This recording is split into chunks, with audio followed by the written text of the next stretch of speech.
엄마 국어입니다. 4회 9번 채권 지문 갑시다.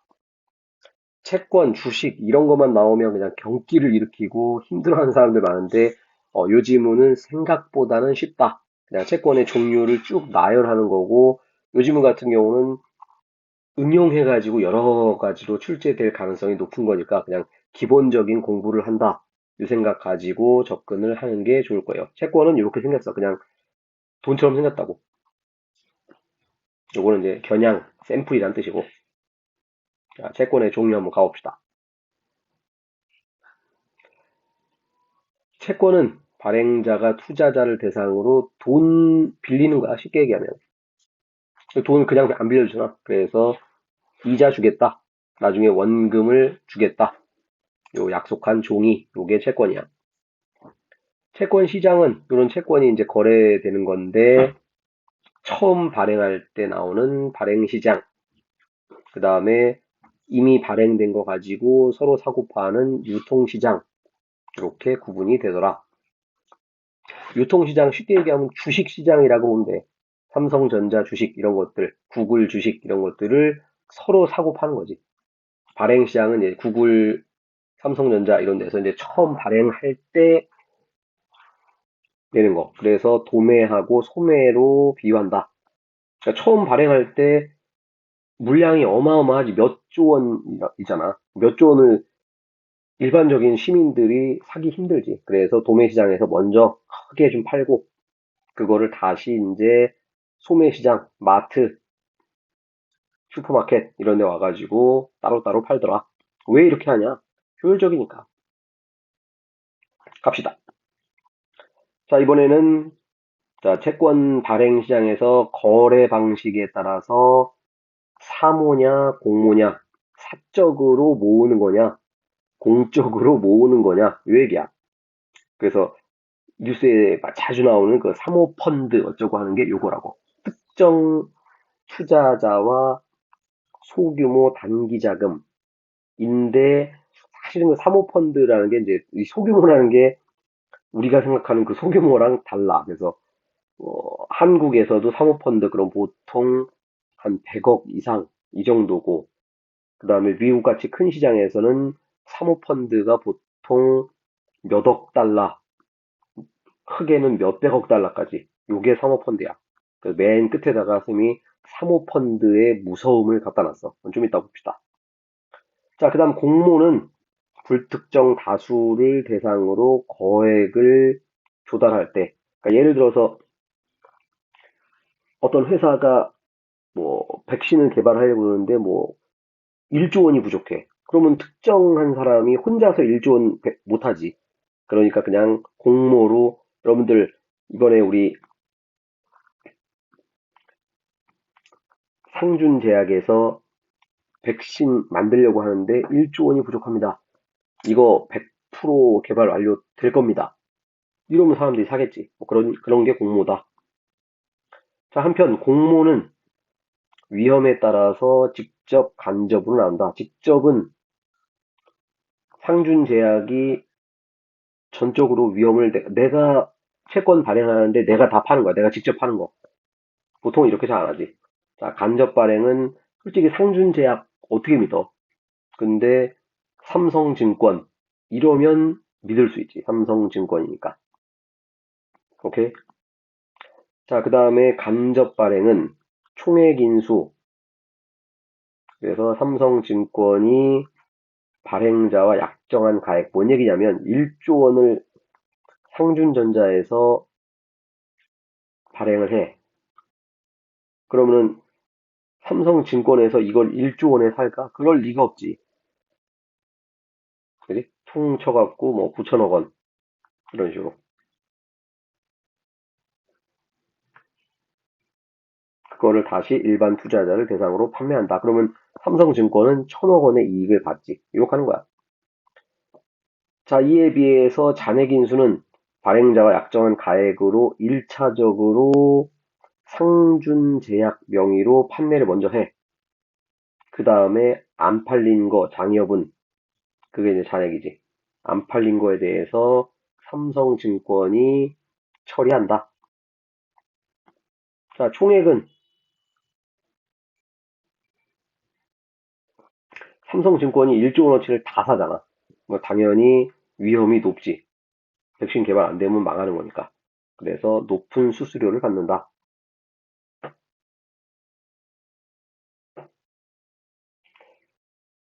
자, 그리고 간접 발행 같은 경우는 삼성증권하고 위험을 분담하지. 그리고 삼성증권 믿을 수 있잖아. 그래서 판매가 잘 된다.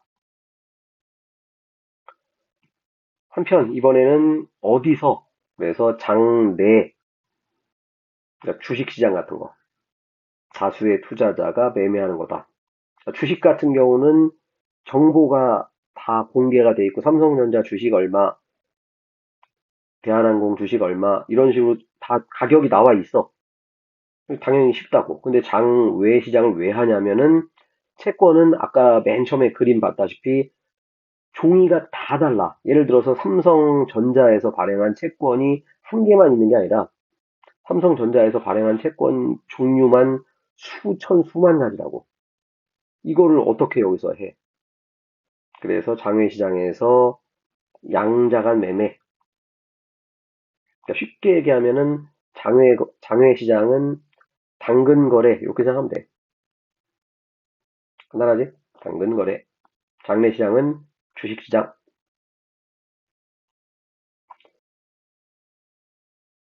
자, 이번에는 가격이 어떻게 결정되냐? 유통 시장은 이게 아까 뭐라 그랬지? 시장 수급에 따라서. 근데 처음에 발행할 때는 경매로 많이 하더라. 처음에 발행할 때. 그럼 당연히 투자자는 간단하지. 낮은 가격으로 사서 높은 가격으로 파는 게 투자자들. 자, 그래서 입찰 금리를 투자자가 정하는 게 아니라 금리 호가 단위, 그러니까 이거를 사람들이 다 자기들 맘대로 하면 너무 힘들잖아. 그래서 좀 정해놨어. 그래서 뭐 이번 거 이자 1%, 2%, 3% 이런 식으로. 자, 1% 하실 분 손 드세요. 2% 하실 분 손 드세요. 이런 거라고. 채권 발행자는 당연히 낮은 금리를 선호하겠지. 왜냐하면 이게 이자를 주는 거잖아. 발행자가 이자 주는 거니까 당연히 이자를 조금 주고 싶겠지. 투자자는 당연히 높은 금리를 갖고 있는 채권을 사고 싶은 거고. 요 주체에 따라서 이자 금리가 달라진다. 자, 경쟁이 높아지면 당연히 금리는 낮아지게 되는 거고. 채권 한 개인데 투자자가 100만 명 이러면 뭐 당연히 뭐 빵프로. 그래서 미국 국채가 이자율이 빵프로지. 살려는 놈들은 많으니까. 발행된 채권은 입찰금리 낮은 순서부터 높은 순서로 배정이 되더라. 당연하지. 팔려는 발행자 입장에서는 낮은 애들 먼저 주는 거지. 그 중에서 가장 높은 금리를 최고 낙찰금리. 자, 여기는 또 세 가지 방법이 나와. 그래서 경매 방식은 단일 가격. 이건 뭐 쉬운 거지. 최고 낙찰금리가 있으면 그냥 그거로 몽땅 사라. 그래서 투자자들이 선호하는 거. 투자자들은 이거 하나 결정되면 그거로 그냥 몽땅 사면 되니까. 자, 반면에 복수 낙찰 방식은 이거는 가장 낮은 거, 그 다음이니까 발행자가 선호하는 방식이고 어떻게든 돈을 자기가 이자를 적게 내니까. 자, 마지막으로 차등. 얘가 이제 주로 시험 문제 나오겠지. 자, 차등은 먼저 단일 가격으로 낙찰 금리를 결정하고 이건 결정해. 끝났어. 그 이하로 써낸 금리는 이거를 그룹핑을 하더라. 자, 예를 들어서 3%가 결정됐어. 근데 그 이하로 써낸 애들이 많아. 2%, 1% 이런 애들. 그 애들 2%짜리 보이세요? 1% 보이세요? 그래서 그 안에서는 최고 금리를 동일하게 적용한다. 그게 이제 수특 문제에 나온 살짝 어려워 보이는 문제인데 별거 없어. 먼저 최고 낙찰 금리로 결정하고 나머지 걸 그룹핑한다.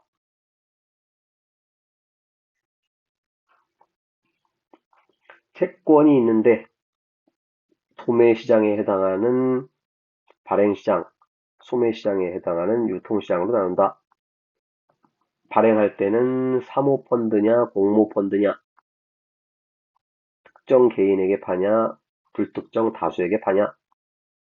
불특정 다수에게 팔 때는 직접 발행하냐, 그러니까 상준제약이 직접 하냐, 아니면은 삼성증권에서 간접적으로 판매 대행을 하냐.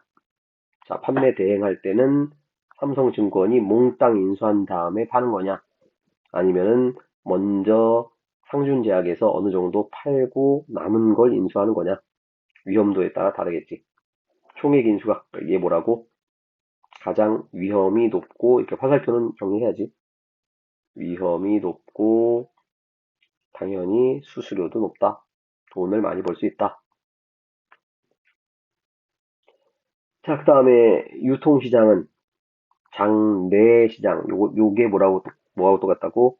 주식시장하고 똑같다고 했지.